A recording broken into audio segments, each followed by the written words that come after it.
Good evening, and welcome to another scene in the living world of darkness, rage across New York. Today, we find ourselves following a young Ragabash, only just arrived at the set not too very long ago, having made the decision to go and confront the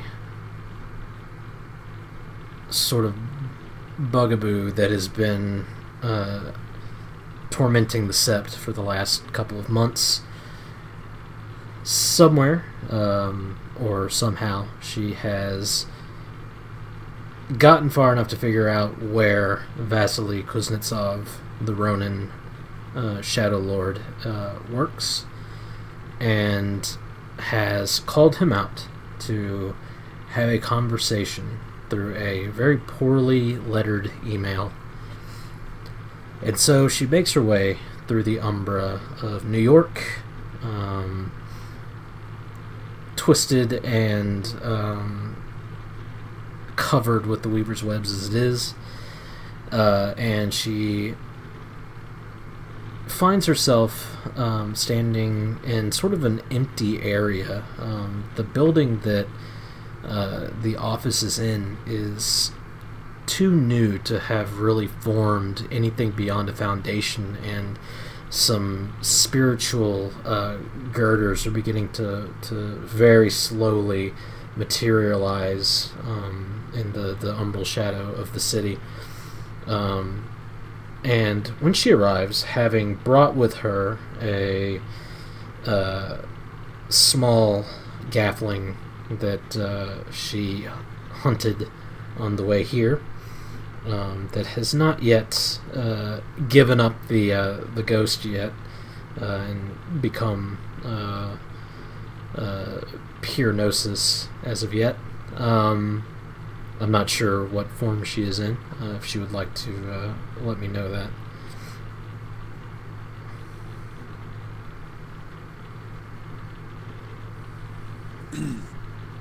She is in lupus and has been carrying this on a backpack that she wears.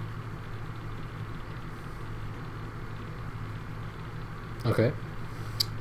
So she arrives in lupus with her picnic, so to speak, brought with her.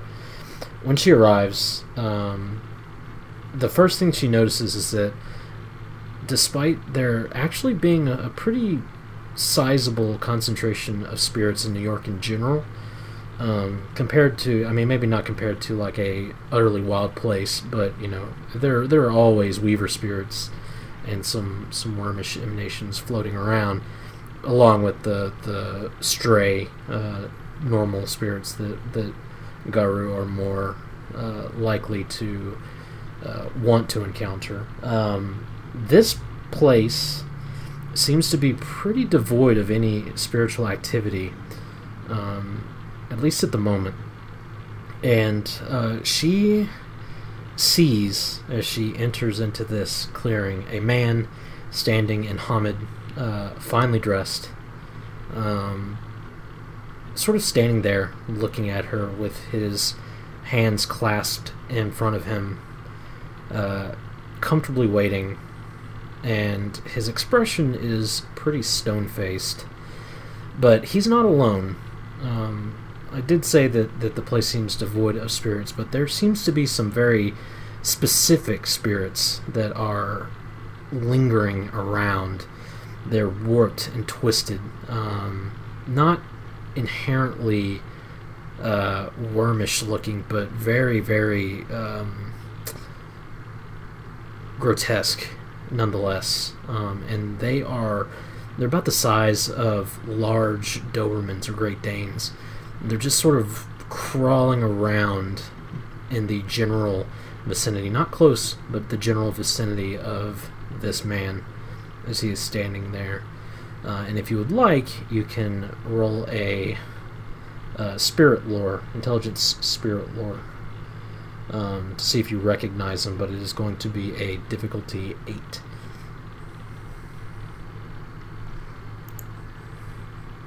If you don't have spirit lore, then can't roll it.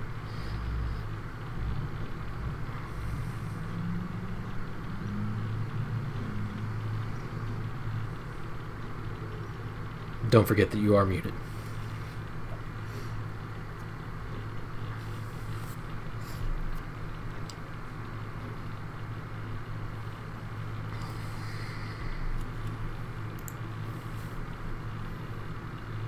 Yes, I'm looking that up and we'll be rolling it in just a moment.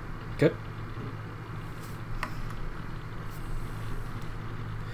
While he is doing that, these creatures seem to sort of be cowed in the presence of this Ronin. He himself doesn't appear to be doing anything to exercise this control over them, or exercise rather this control over them. They just seem to be naturally, the way that they move around him, just sort of naturally drawn to him.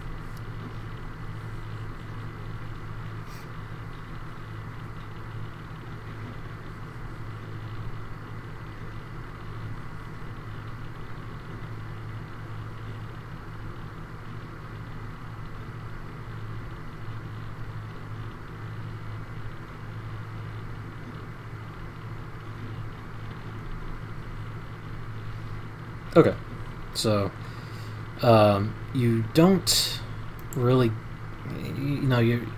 you are familiar with a decent number of spirits, all things considered, but what these are, you've never seen before, and just based on how they look, they don't really register anything that you've ever heard of. They are possibly wormish, but you're not sure unless you have sense worm at this point. And so, as you approach, he sort of manages to put up a smirk, and he says, "The young wolf comes into the devil's den. I would say it is impressive, but it would seem that you're late to the punch. One of your comrades has already had this little meeting with me.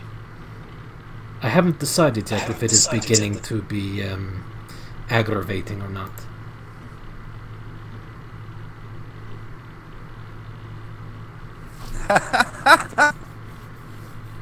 Oh, of course. Well. Dumb wolves think alike. How are you? As well as I can be. I'm hoping that you're going to bring something to the table that is worth my time. Very busy. Yes, I see.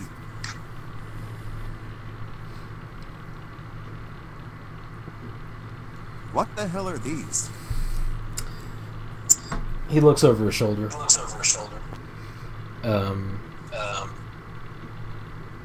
And sort of his smile doesn't really diminish. He looks back at the lupus and says,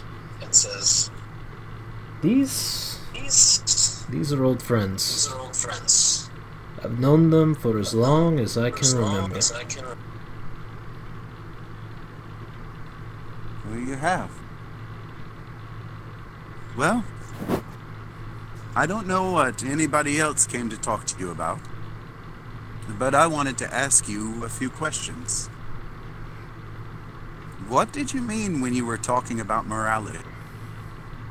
I saw your video, and you said that you had been kicked out, that there were problems with Guru morality, that you were the one willing to do things to save Gaia that no one else would. What do you mean? It's exactly as I say. There are those among you who are soft and weak and not able to do what is necessary to be done. But I do reserve those conversations for people that I know. I don't know you, which is impressive given how much I know about everyone else. So who are you to come to me?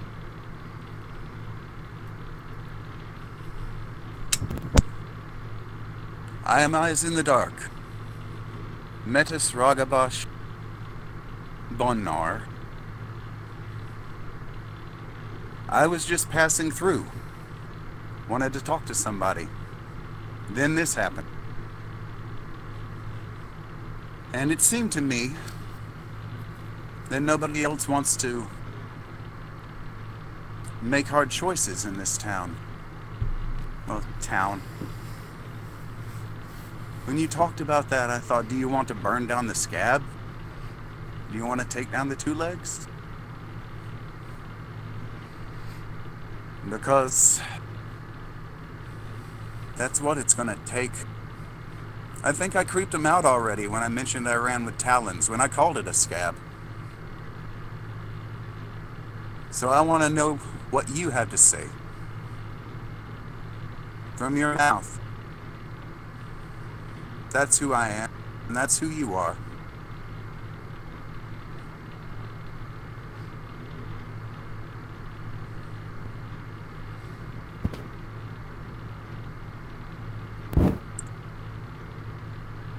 If this is what is necessary to destroy the worm, then perhaps it must be done, and I am willing to do it. I don't hold a particular hatred of the two legs as you do, or rather, your Talon friends. I don't buy into all that bullshit, but I do recognize weakness when I see it. The city is a city of weakness. It's forgotten how to be strong, as well as the Guru who live in it. But that's fine. I'm here to correct that, to teach lessons. And hopefully they'll have the stomach to learn, though my guess is that they won't be able to learn these lessons, and, well, harsher measures will need to be taken.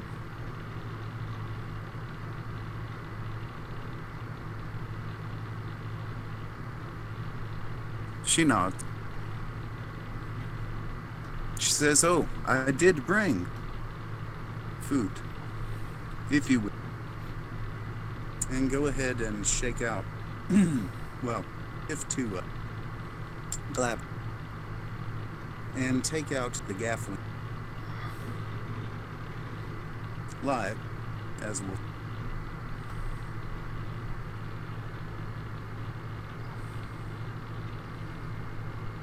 I have no interest in such things. You go ahead. You seem rather, stringy. Perhaps some food would do you good.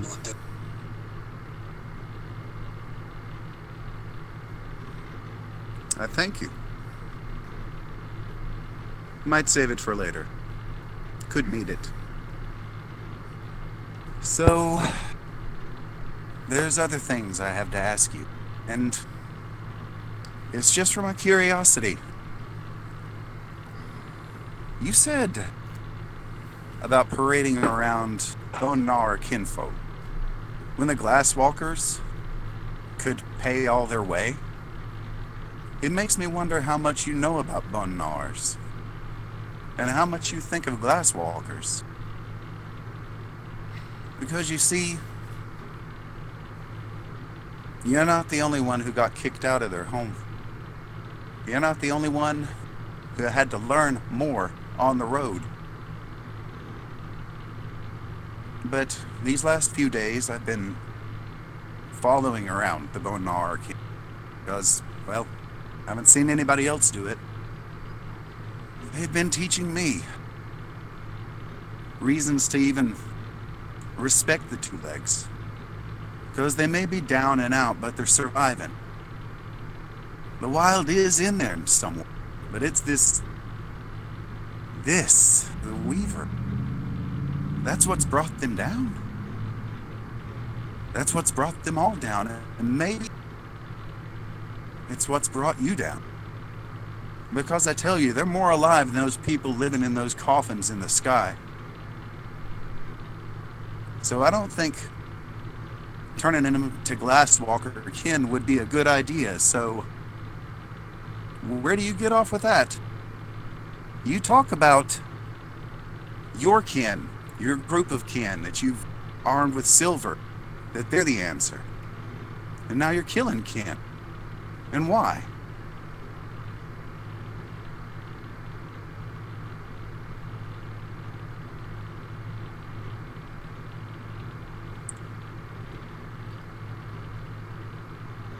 Because the Sept needed a wake-up call, and the best way to get their attention is to go after those they love.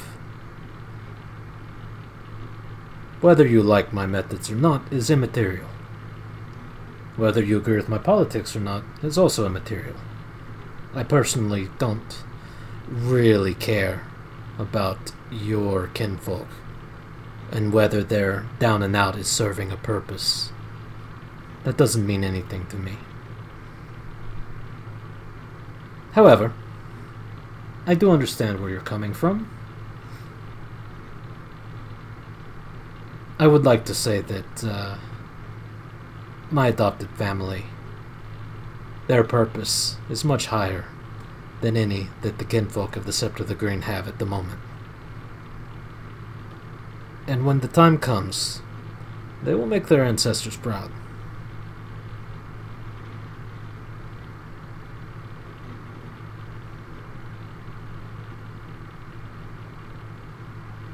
Thank you.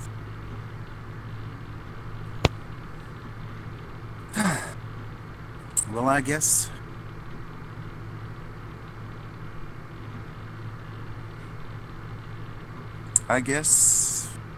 here's what I got to say. You wanted to get people's attention, and you did. You went to all this trouble to be heard, right?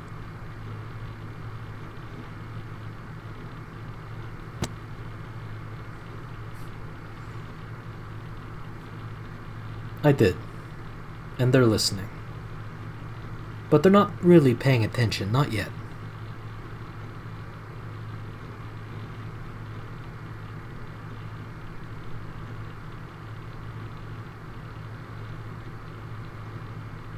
Well, if you want to be heard,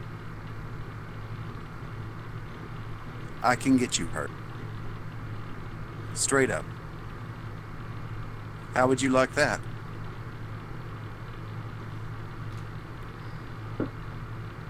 I suppose I should, don a intrigued face while you explain exactly what you mean.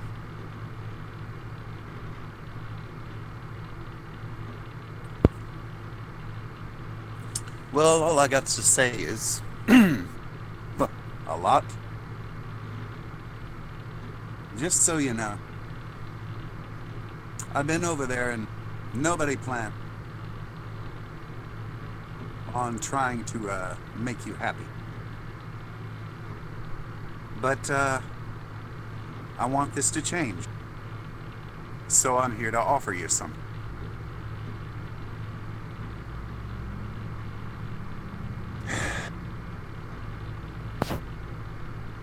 Okay.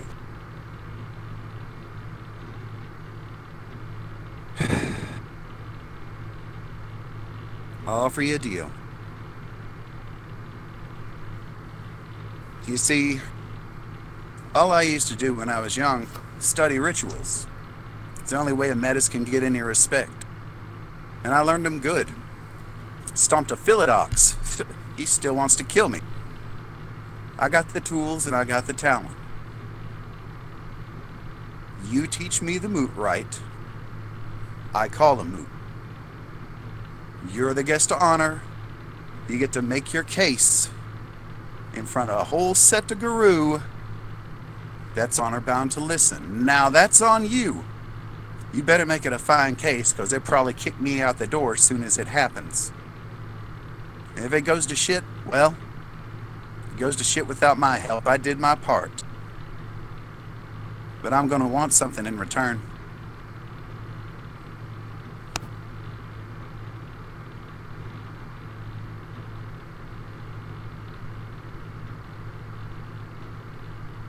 Vasily's expression as she goes on and on just gets all the more sort of amused and incredulous as she goes, until the ultimate demand of needing something in return, and he just sort of chuckles and says, "And what's that?"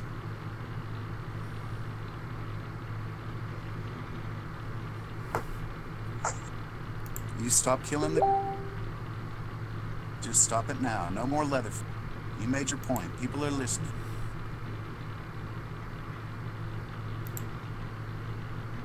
Can you send back the cripple? You already blown her legs off. She's gonna be stuck in a chair for months. Ever. You teach me the right, I get you an audience.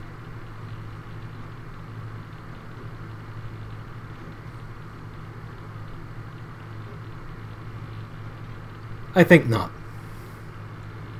And not only no, allow me to pose to you a counter-offer. What you will do is you will stop wasting my fucking time. You will go back to those people that you've thrown your lot in with for some reason. You must like them, I guess, if you're sticking around and putting your nose in this business. Go back to them and tell me to bring me my things. And when I get my things, then you can have your cripple back. Furthermore, you'll do this right now. You're going to leave before you annoy me any further.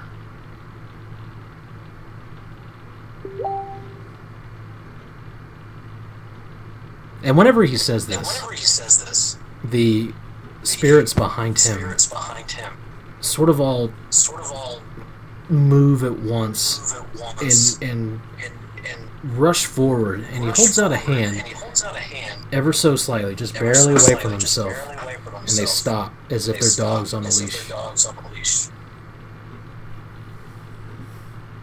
I'll give you a minute's head start. I thank you for your time. And then I will take that minute's head start and leave. So Missy turns and makes her way away from this place, with Vasili standing in the clearing, his hands moving behind his back once more. The creature's sort of getting riled up as time passes, and the scent of fresh pain fleeing from them, or a source of fresh pain rather, fleeing from them. And with that, I do believe we can end the scene. Thank you, player, for playing, watchers for watching, and good